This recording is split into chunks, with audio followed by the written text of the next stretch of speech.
చేసి రాజముద్రతో ఈ పట్టాదారు పాసు పుస్తకాలను ప్రజలకు ఇవ్వడం జరిగింది, రైతులకు ఇవ్వడం జరిగింది. ఈరోజు గర్వంగా ఒక భారతదేశపు యొక్క రాజముద్రతో వాళ్ళు గర్వంగా వాళ్ళ పట్టాదారు పాసు పుస్తకాలు తీసుకున్నారు. ఈరోజు ఒక దరిద్రం పోయింది, మా ఇంట్లో ఒక దరిద్రమైన ఫోటో పోయిందని చెప్పేసి ప్రజలు హర్షాతికేతనంలో ఉన్నారు. నీకు ఒక అవకాశం ఇచ్చింది 5 సంవత్సరాలకు మాత్రమే. నీ 5 సంవత్సరాలు దుర్వినియోగం చేసుకొని ఎవరిచ్చారు నీకు ఈ సలహా?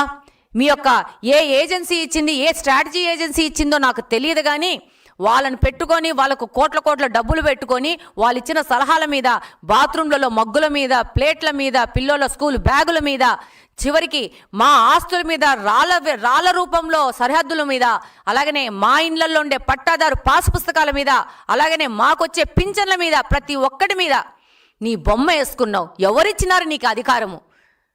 ఈరోజు ఎవరిచ్చినారు నీకు అవకాశము? కనీసం ప్రజలు నాకు ఓటేశారు. ఈ ఓటుతో నేను ఒక ముఖ్యమంత్రిగా 5 సంవత్సరాలు చలామణి అవుతున్నాను కాబట్టి ప్రజలకు సేవ చేద్దామనే ఆలోచన లేకుండా ప్రతి ఒక్క చోట నువ్వు దైవాంశ సంభూతుడు అనే విధంగా ఈరోజు ప్రతి ఒక్కరి ఇంట్లోకి నీ బొమ్మలు పంపించుకోవడము, నీ రంగులు పంపించుకోవడము, మీ యొక్క కార్యకర్తలను పంపించి దోపిడీలు చేయడం చేసినావు. తప్పితే ఈ గత 5 సంవత్సరాలు ఏం చేసావు? ఈరోజు క్రెడిట్ చోరీ అంటున్నావు. మీ వాళ్ళు మాట్లాడతారు, పేటీఎం వాళ్ళు హాస్యాస్పదంగా మాట్లాడతారు. ఒక నోటు చూపించి ఆ నోట్లో గాంధీ బొమ్మ చూపించి, ఈ గాంధీ బొమ్మ ఉంది, ఈ డబ్బు నీదంటావా నాదంటావా అని మాట్లాడుతున్నంత ఒక తెలివి తక్కువ పేటీఎం బ్యాచ్ని మెయింటైన్ చేసుకుంటున్నావు.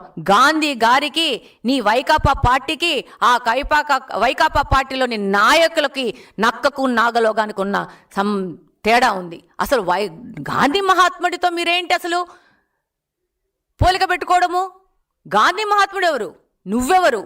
నువ్వు లక్షల కోట్లు దోచుకున్న ఒక పార్టీ పెట్టుకొని ఒక పొలిటికల్ బుస్కులో లక్షల కోట్లు దోచుకున్న దుర్మార్గుడివి, ప్రజల సొమ్ము దోచుకున్న దుర్మార్గుడివి, ఒక అవినీతి పరుడివి. అవినీతి పార్టీ మీది. గాంధీ మహాత్ముడితోనా మీరు పోటీ పడేది? గాంధీ మహాత్ముడితోనా మిమ్మల్ని పోల్చుకుండేది? అసలు మనకి ఏదైనా మాట్లాడేటప్పుడు సిగ్గు పడతాము, సిగ్గు అనేది ఉండదా మనకు? ఈరోజు ప్రజలందరూ చాలా సంతోషంగా ఉన్నారు. వారు పట్టాదారు పాసు పుస్తకాలు తీసుకొని దాని ముందున్న రాజముద్ర తీసుకొని రాజసంగా ఇది మా పట్టాదారు పాసు పుస్తకం అని చెప్పి అందరు తెలియజేసుకుంటా ఉన్నారు. ఈరోజు మీరు ముఖ్యంగా గమనిస్తే ఈరోజు ఏందో క్రెడిట్ చోరీ జరిగింది అంటున్నారు.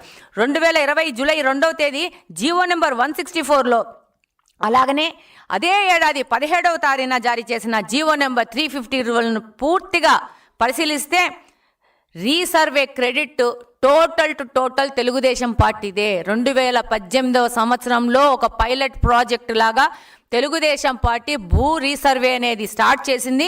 దాని కంటిన్యూయేషన్ మాత్రమే మీరు చేశారు, వైకాపా పార్టీ చేసింది. అలాగనే CORS నెట్వర్క్ ద్వారా రీసర్వే చేపట్టాలని చెప్పి ఇచ్చిన పరిపాలన అనుమతులు కానీ, టెక్నికల్ ఆర్డర్లు కానీ వైసీపీ ప్రభుత్వము యొక్క బండారం మొత్తం బయటికి తీసుకొస్తుంది. ఈరోజు మీరు 10 మంది పేటీఎం బ్యాచ్తో మీరేదో పేమెంట్ చేసుకొని వాళ్ళతో మాట్లాడిస్తే ప్రజలు ఆ మాటలను చూసి నమ్ముతారు అనుకోవద్దండి. మీ మాటలు నమ్మరు కాబట్టే, మీ మాటలతో మోసపోయినామని తెలుసుకున్నారు కాబట్టే 2024వ సంవత్సరంలో 164 సీట్లతో కూటమి ప్రభుత్వాన్ని గెలిపించడం జరిగింది. అసలు మా కడప జిల్లాలోనే బద్వేలు కానీ, రాజంపేట కానీ, తంబల్లపల్లె కానీ మా యొక్క తప్పిదాలతో ఓడిపోవడం జరిగింది. కానీ అవి కూడా మా సీట్లే. మీరు సింగిల్ డిజిట్లో ఆగిపోవాల్సిన వాళ్ళు. ప్రజలు మీ యొక్క దురాగతాలకి, మీ యొక్క దౌర్జన్యాలకి కంప్లీట్గా అవగాహన ఉంది ప్రజలకి. ఈరోజు ఎక్కడ ఈ యొక్క పట్టాదారు పాస్ పుస్తకాలు పోతే ఇంత మంచి పని చేసింది కూటమి ప్రభుత్వం అని ప్రజలందరూ అనుకుంటున్నారని చెప్పేసి పొల్లోమని చెప్పి వచ్చి ఇది క్రెడిట్ చోరీ అంటున్నారు. డెఫినెట్గా క్రెడిట్ చోరీ గురించి మాట్లాడే ముందు మీకైతే మాత్రము ఒక క్రెడిట్ అయితే ఇస్తున్నాం. ఈరోజు రాష్ట్రంలో భూ వివాదాలు సృష్టించి రెవెన్యూ వ్యవస్థను సర్వనాశనం చేసి, అలాగనే ప్రజలను భయాందోళనకు గురి చేసి క్రెడిట్ మాత్రం మీకే ఇస్తూ ఉండం. ఈరోజు గాంధీ మహాత్ముడిని జగన్ గారితో పోల్చి సంస్కృతి మీకే క్రెడిట్ ఇస్తున్నాం. కాబట్టి మీరు సాధించుకున్న క్రెడిట్ తీసుకునే ఉద్దేశం ఈ రాష్ట్రంలో ఎవరికి లేదు, ఏ పార్టీకి లేదు. ముఖ్యంగా తెలుగుదేశం పార్టీకి మీరు సాధించుకున్న మీ క్రెడిట్ను చోరీ చేయాల్సిన అగత్యము, అవసరము, అవకాశం మాకు అసలు లేనే లేదు. ఈరోజు మీరు ముఖ్యంగా గమనిస్తే సిఫార్సు జీవోగా 2018 సెప్టెంబర్ 25వ తేదీన ఈ 1348ను వైసీపీ పార్టీ మెన్షన్ చేయడము మీరు గమనించవచ్చు. అలాగనే తెలుగుదేశం పార్టీ చేసిన భూ సర్వే చేసి ప్రజలని యొక్క ఆస్తులను కాపాడే యొక్క ప్రయత్నాన్ని దాన్ని ముందుకు తీసుకుపోవాలి. కాబట్టి ముందుకు తీసుకుపోయి ద్వారా మీరు ఏ విధంగా ప్రజల ఆస్తులని దోచుకోవాలన్న దాంతో ఈ భూ సర్వేని 5 సంవత్సరాలు వాడుకున్నారు తప్పితే ఏ ఒక్క రైతు, ఏ ఒక్క పౌరుడు మిమ్మల్ని చూసి భయపడని రోజు ఏ రోజన్నా ఉండిందా గత 5 సంవత్సరాల్లో? ముఖ్యంగా మిమ్మల్ని మీరు ప్రశ్నించుకోవాలా. ఈరోజు ఈ యొక్క 2024 ఎలక్షన్ తర్వాత కనీసము ఒక మనస్సాక్షిని ప్రశ్నించుకోవాలా వైకాపా పార్టీ నాయకులు. అది మానేసి ప్రజల మీద దౌర్జన్యాలు చేయడము, ప్రజలను రకరకాల రప్ప అనే మాటలు మాట్లాడుకుంటూ ప్రజల్ని బెదిరించాలనుకోవడము, పీపీపీ విధానం ద్వారా ఎవరన్నా కాలేజీలు తీసుకుంటే మేము వచ్చి లోపలేస్తామనుకున్నాం. కానీ ప్రజలంతా గమనిస్తున్నారు, మీ మాటలను గమనిస్తున్నారు, మీ చేష్టలను గమనిస్తున్నారు, మీరు చేసే డ్రామాలను గమనిస్తున్నారు.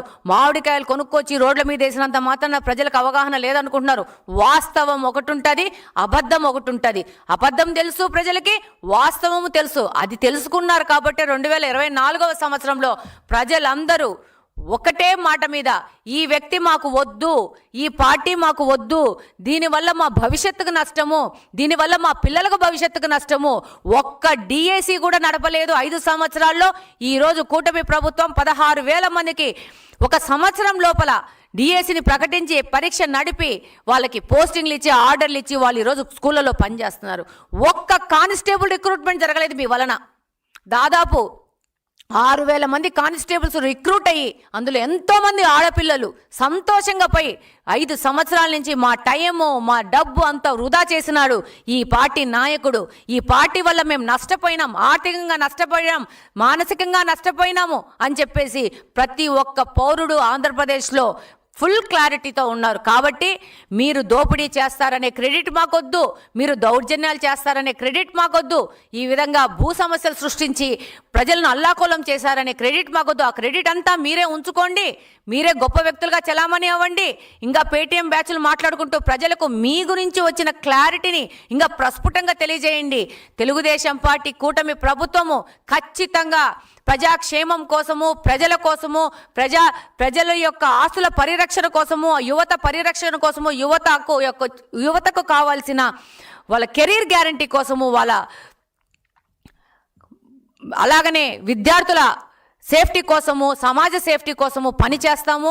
మీరు మాట్లాడే మాటలు విని దానికోసము మేము టైం వృధా చేసుకునే పరిస్థితి లేదు. అభివృద్ధి కోసము, యువత కోసం ప్రతి ఒక్కరూ తప్పనిసరిగా యూట్యూబ్లోకి వెళ్ళి కడప వార్తను లైక్ చేయండి, సబ్స్క్రైబ్ చేయండి.